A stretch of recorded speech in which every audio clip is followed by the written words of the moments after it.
Bueno, un poco la idea de este video es hacer una especie de cierre respecto de la clase 1, de la clase 2 y, por qué no, también tener en cuenta un poco la clase 3. Hice un punteo acá para no olvidarme de cuestiones que fueron nombrando los cursantes y me parecen muy importantes de tener en cuenta, ¿no? Cuando hablamos de qué sucede cuando tenemos chicos, adolescentes, niños, bueno, con dificultades de aprendizaje en el aula y me quedó haciendo ruido esto de por qué siempre tenemos que esperar que haya un diagnóstico para pensar que un chico aprende de una manera diferente a otro, ¿no? Nombrado por los cursantes otras cuestiones como esto de la capacitación docente, como las barreras que se van presentando, y bueno, esto del entorno como obstáculo. En cierto punto noté que en muchos de los discursos hay como una desesperanza y eso me preocupó, porque quería rescatar lo siguiente. Si bien esto de poder trabajar con aulas abiertas, que es el curso que nos compete, eh, implica un proceso, implica un tiempo y implica una construcción, eh, tenemos que rescatar precisamente esto, ¿no? Que ya se comenzó. Que, que estas barreras obstaculizadoras, como dice una de las cursantes, una colega, eh, que menciona que muchas veces es el docente el que pone el obstáculo, el que pone la barrera. Tenemos que rescatar, por ejemplo, que el docente es una persona, que el docente fue viviendo los distintos paradigmas y que obviamente le va a costar salir de ese paradigma y eh, tener la postura de otro paradigma porque también le va a llevar un proceso. Pero sobre todo porque es un ser humano, porque es una persona, porque le pasan cosas, porque en esa construcción de poder ver lo diferente como una posibilidad de enseñar distinta, también le suceden cosas y puede inclusive remover su propia historia. Bueno, esta reflexión es más que nada porque eh, no es positivo que uno se quede con esta idea de que esto no se puede lograr. Yo creo que sí, que se puede lograr. Creo que ya empezamos a cambiar muchísimas cosas y el hecho de encontrar bibliografía, normativas, el hecho de encontrar estos discursos que leí de mis colegas eh, en las distintas clases me hace pensar que precisamente estamos como en una revolución, ¿no? Con esta temática. Una colega mencionó la capacitación docente y decía, yo considero que el docente debe ser flexible. Yo considero que el docente se tiene que dar la oportunidad de enseñar de una manera distinta. Y que sobre todo tiene que haber un cambio de actitud. Sí, yo acuerdo, ¿no? Con que el cambio de actitud tiene que existir. El hecho de que ya se lo esté cuestionando, me parece que ya hay un cambio de actitud. Yo creo que nos tenemos que quedar en estas clases en las cuales ya incursionamos con la idea de que ya se empezó y de que sí, estas barreras existen. Hay una colega también que dice que se cuestiona y se pregunta por qué el docente es el que pone la barrera, ¿no?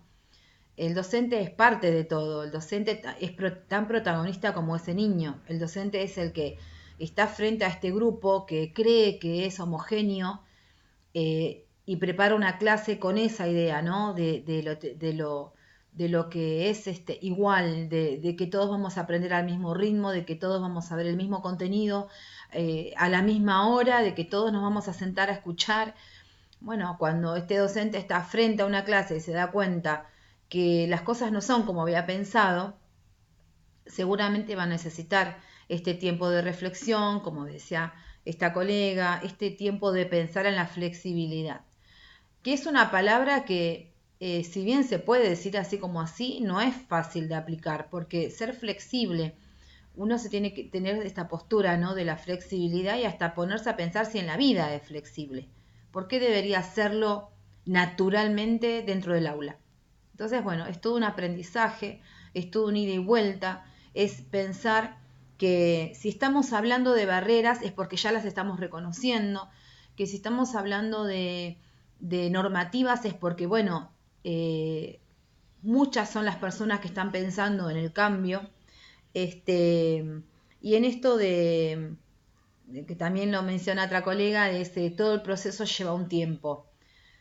Miren, yo les diría que me atrevería hasta a decir que vamos rápido, porque estamos hablando de un montón de conceptos que durante muchísimos años directamente no se hablaba.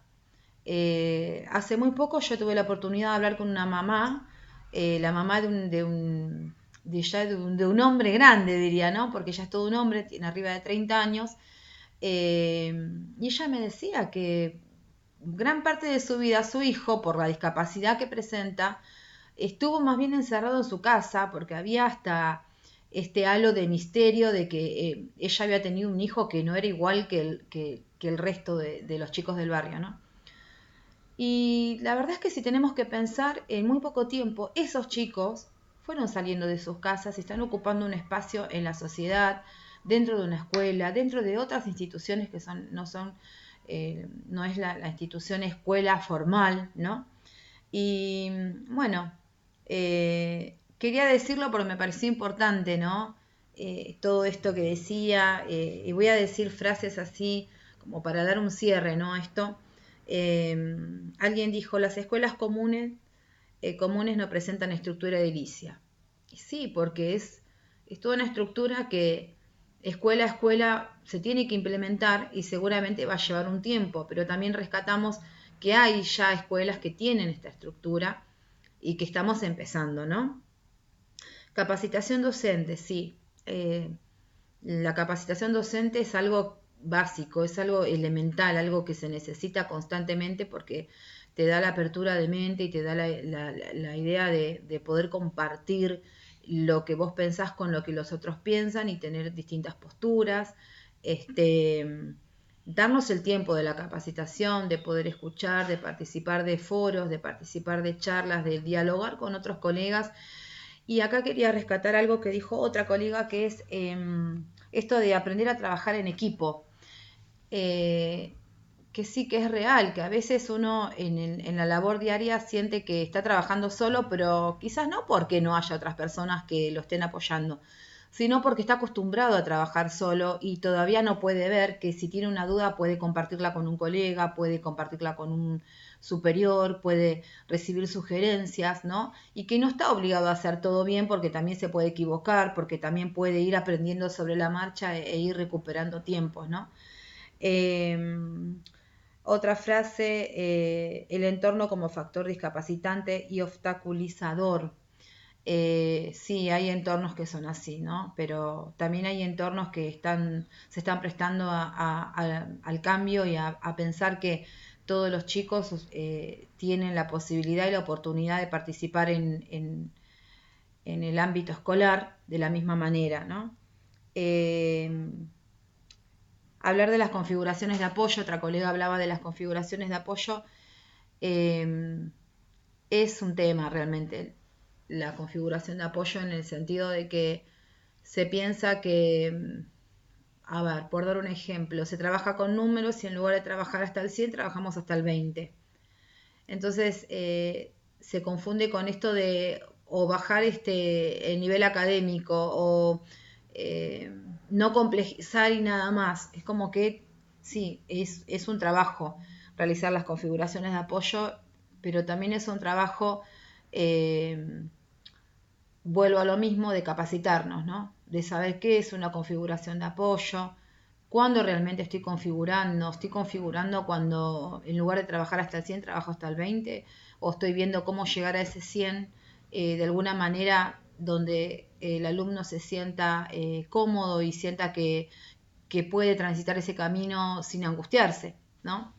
¿Qué más? Y esto de darnos la oportunidad, y termino con esto. Una colega dice, los docentes, como los alumnos, se tienen que dar la oportunidad de, de ver cómo aprender y de ver cómo enseñar. Y estoy convencida de que sí, de que se trata de esto, ¿no? De seguir indagando sobre qué nos pasa con esto de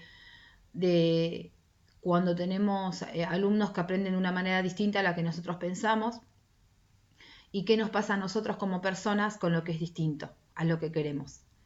Implica el deseo, implica el deseo de estar o no en un equipo, de estar o no en un grupo de trabajo, el deseo de estar frente a un grupo de clase, el deseo de enseñar, el deseo de aprender, implica el deseo. Eh, bueno, simplemente era esto lo que quería compartir. Eh, y bueno, que nos quedemos con la mirada positiva de que ya comenzó el cambio de paradigma y que seguramente nos falta muchísimo, pero ya estamos en el camino. Muchas gracias.